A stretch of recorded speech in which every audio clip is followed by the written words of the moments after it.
Existem palavras que a gente aprende cedo demais.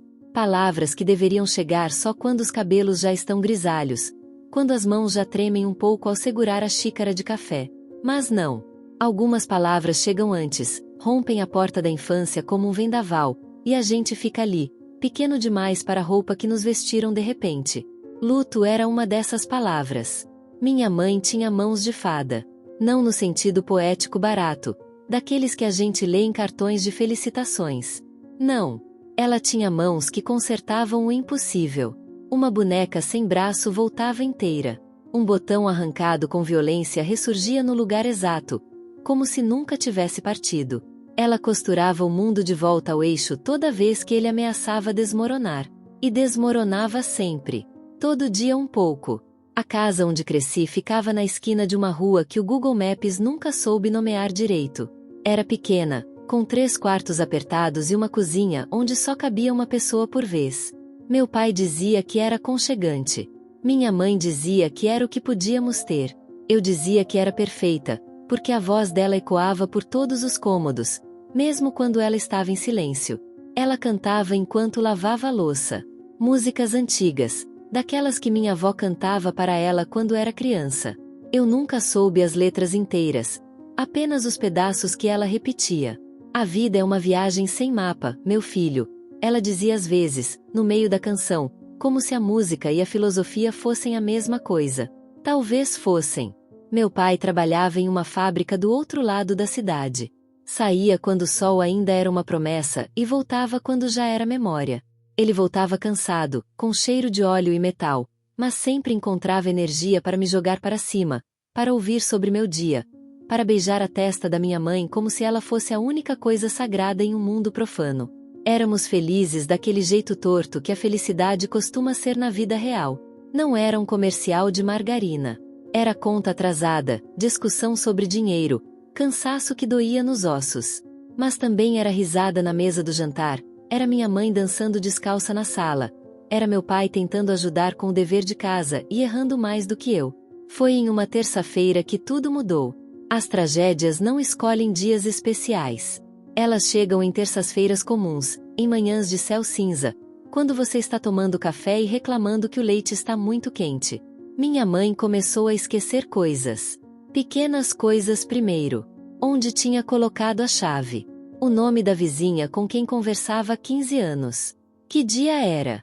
Meu pai ria, dizia que era coisa da idade, embora ela tivesse apenas 42 anos. Ela também ria, mas eu via algo diferente em seus olhos. Medo, talvez. Ou a consciência de que algo estava se desfazendo por dentro. Os esquecimentos cresceram como erva daninha.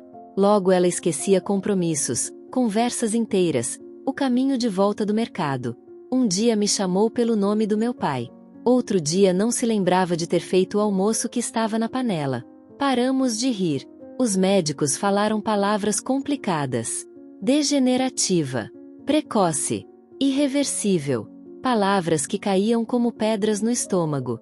Meu pai ouvia em silêncio, a mão apertando a dela, os olhos fixos em algum ponto distante. Eu tinha 15 anos e não entendia como o mundo podia continuar girando quando o nosso estava claramente parando. Ela piorou rápido. Rápido demais.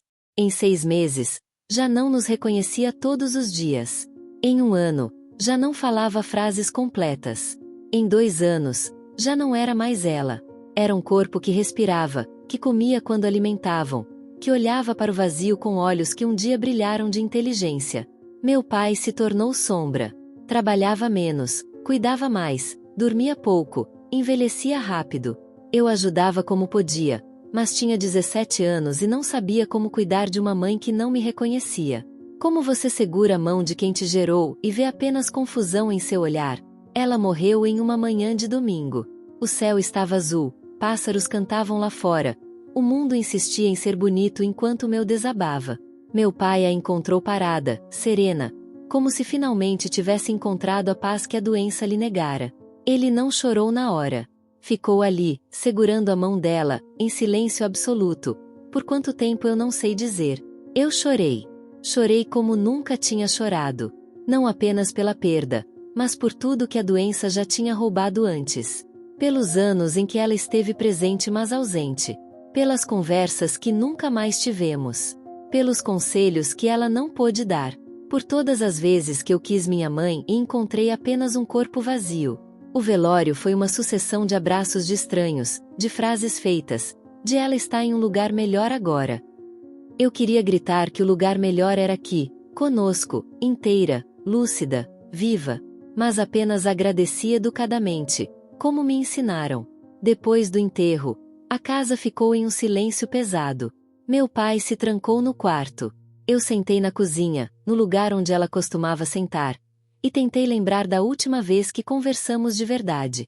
Não consegui. A doença tinha apagado até isso. Nos dias seguintes, aprendi que o luto não é um sentimento. É um país.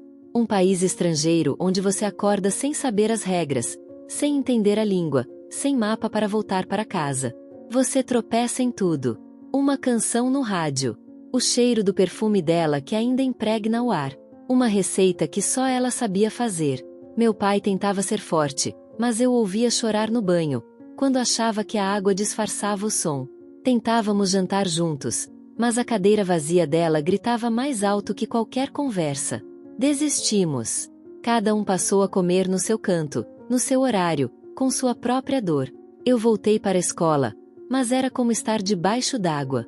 Via as pessoas se moverem, ouvia as vozes abafadas, mas nada penetrava de verdade. Meus amigos tentavam ajudar, mas como explicar que você não está apenas triste? Que você está fundamentalmente diferente? Que uma parte sua morreu junto e você agora precisa descobrir como viver sendo menos do que era. Uma noite, 3 meses depois, não consegui dormir.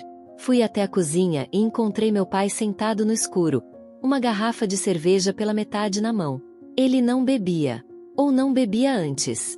Senta aqui, ele disse, com a voz embargada. Sentei. Sua mãe me fez prometer uma coisa, ele começou. Quando ainda estava lúcida, quando já sabia que ia piorar.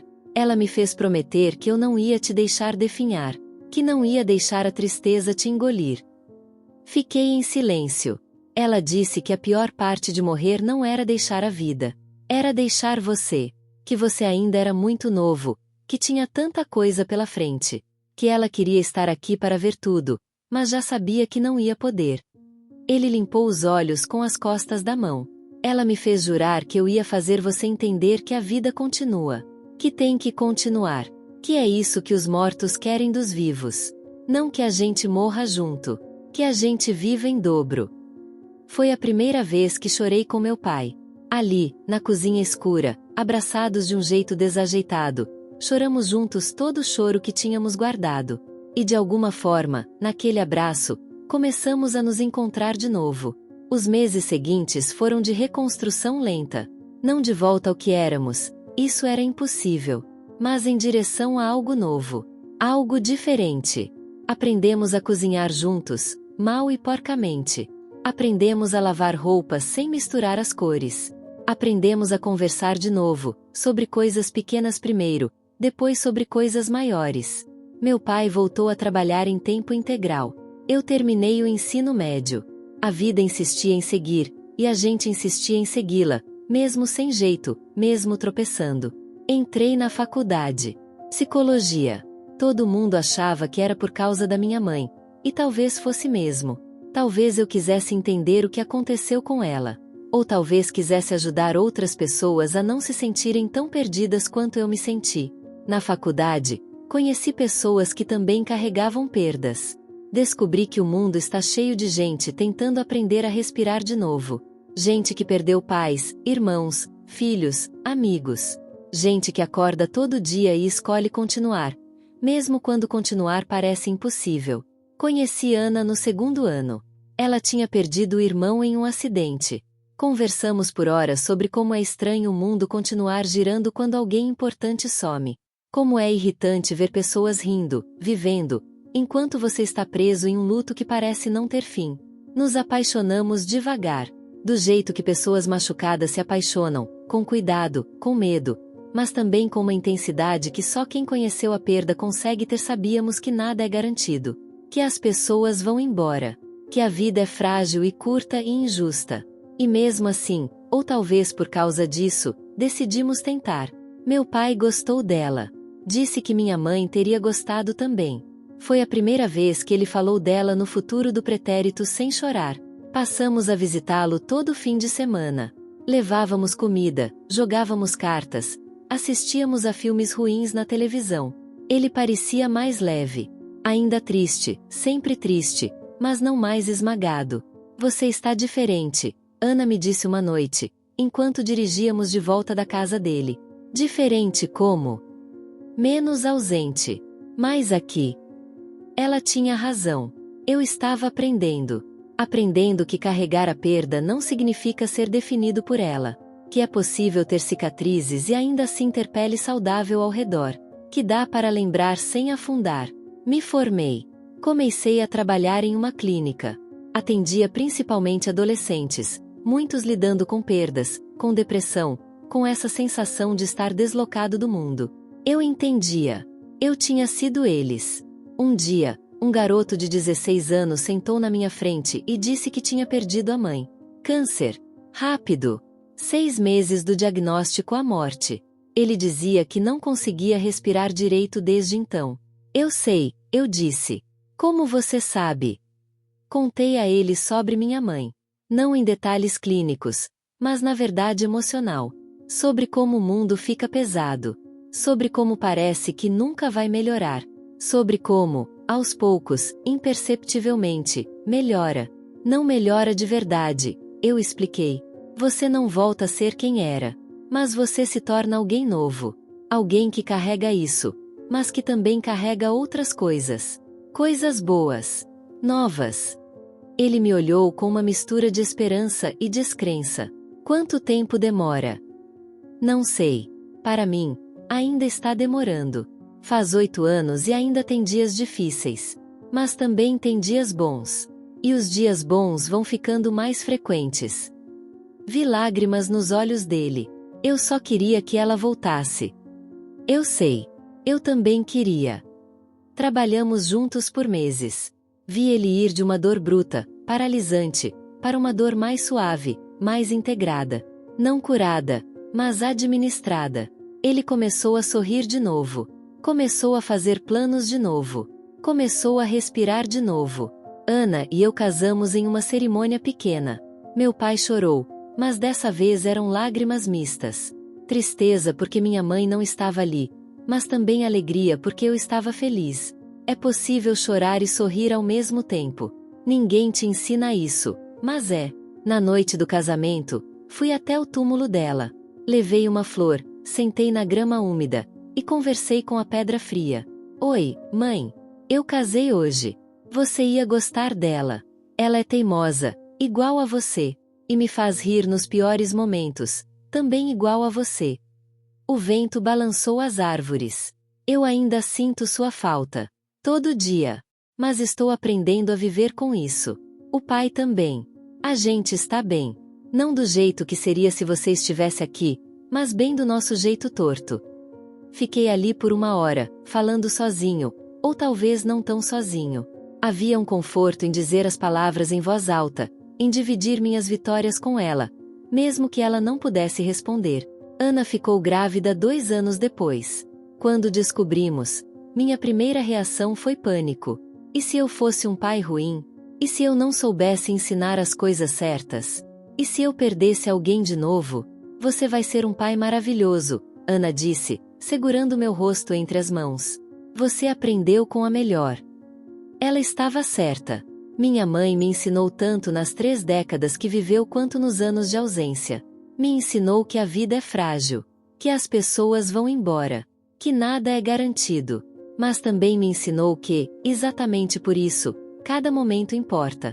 Cada abraço, cada conversa, cada risada. Minha filha nasceu em uma manhã de primavera.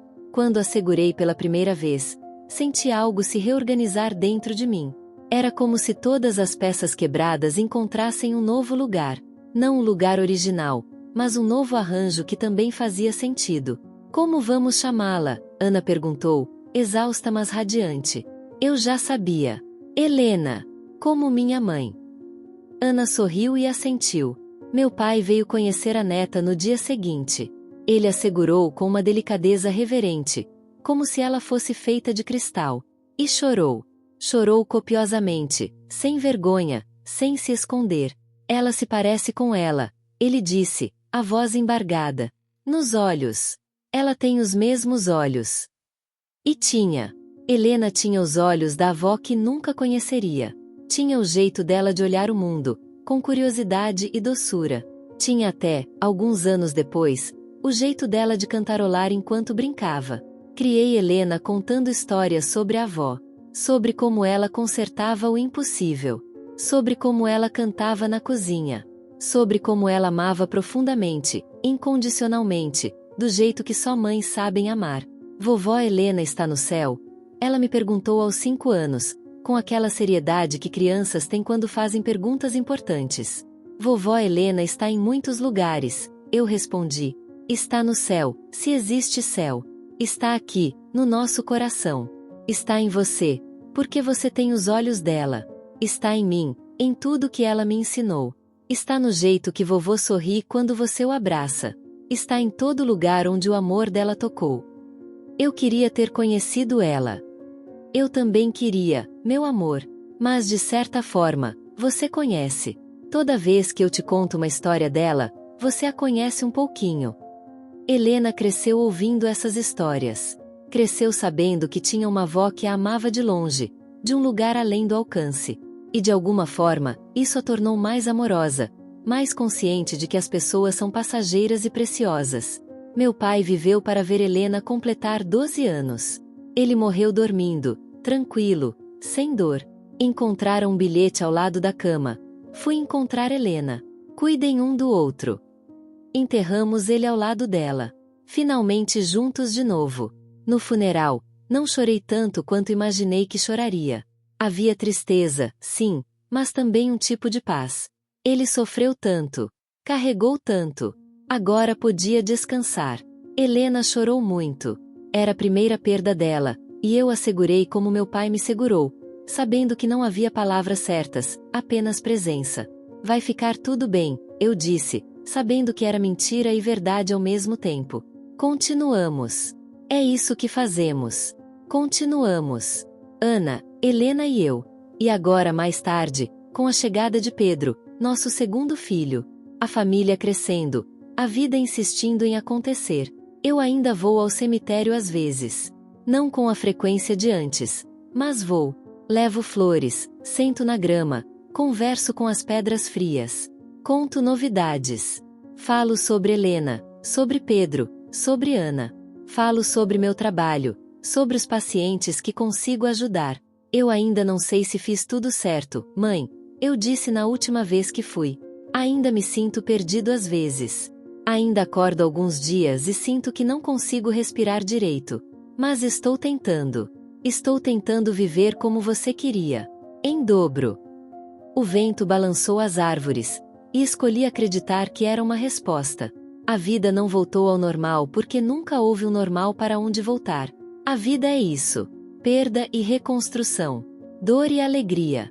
Fim e recomeço. A gente perde pessoas, enterra pedaços de si mesmo junto com elas, e depois, lentamente, aprende a ser uma nova versão. Helena me perguntou uma vez por que eu me tornei psicólogo. Por causa da vovó, eu respondi. Quando ela ficou doente, eu me senti muito perdido. Não sabia como lidar com aquilo. Não sabia como ajudar. Não sabia nem como me ajudar.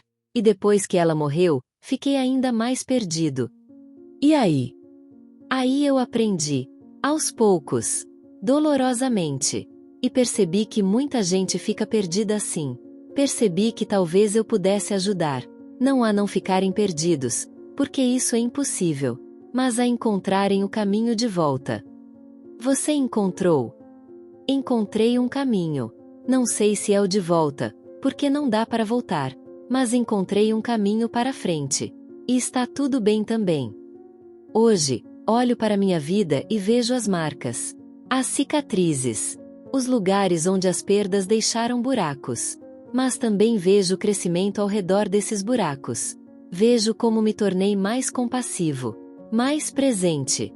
mais grato pelas coisas pequenas. Minha mãe voltou para casa. Com C maiúsculo.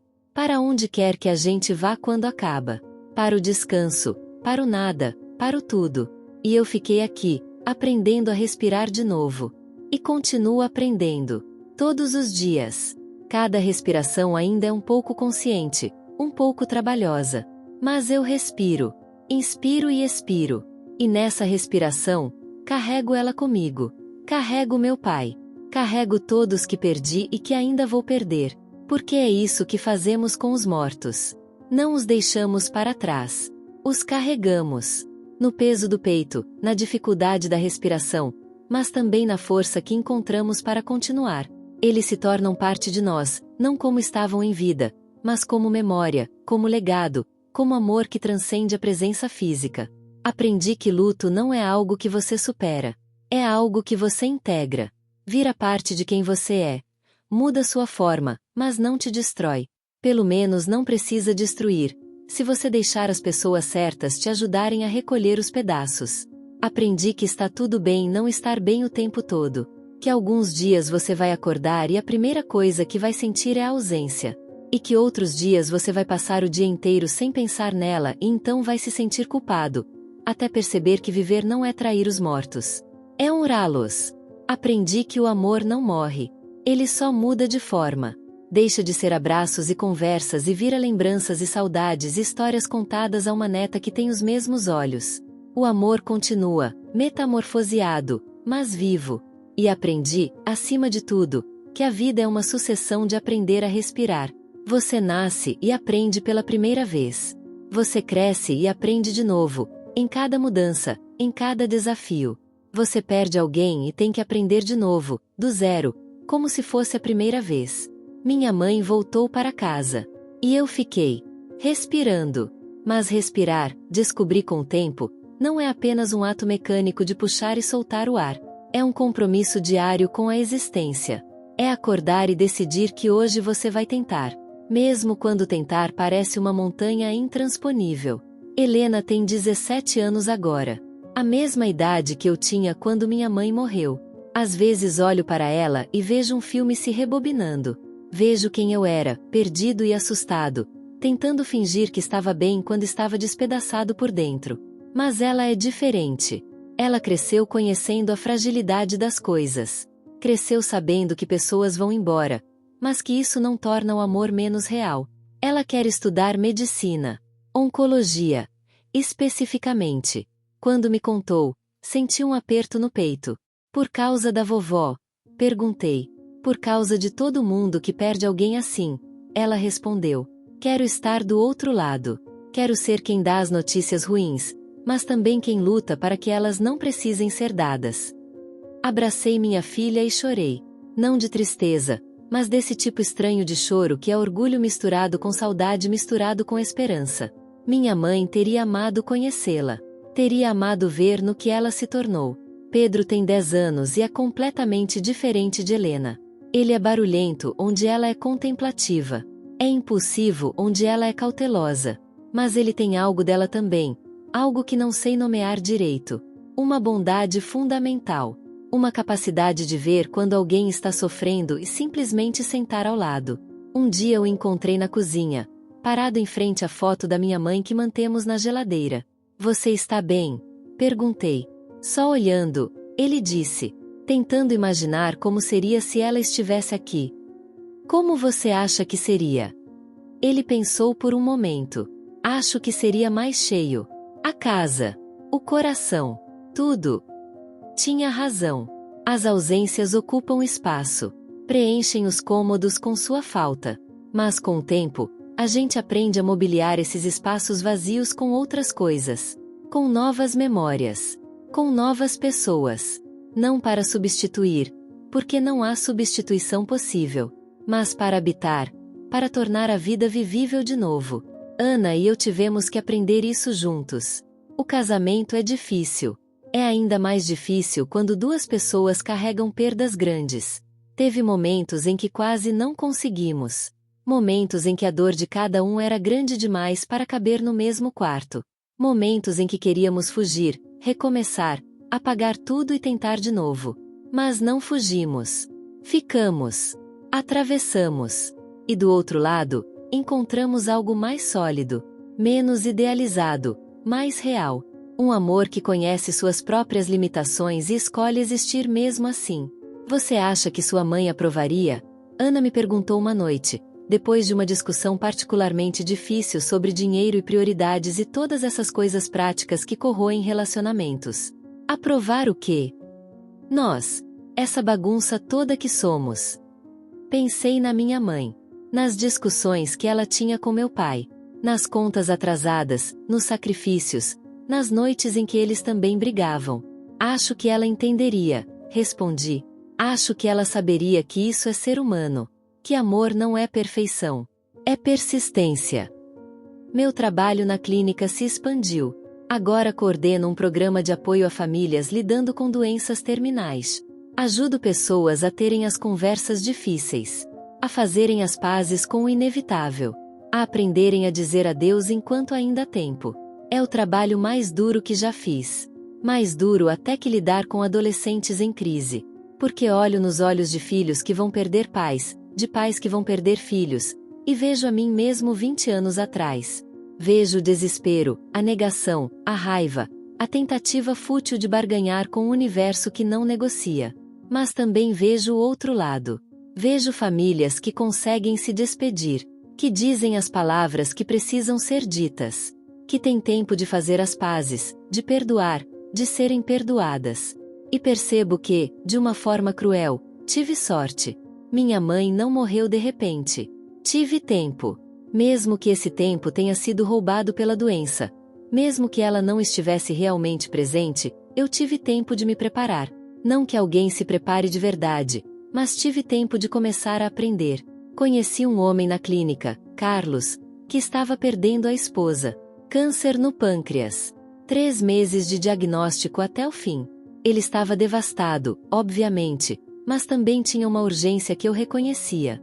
Eu preciso que ela saiba. Ele me disse na nossa primeira sessão. Preciso que ela saiba o quanto ela importou. O quanto ela importa.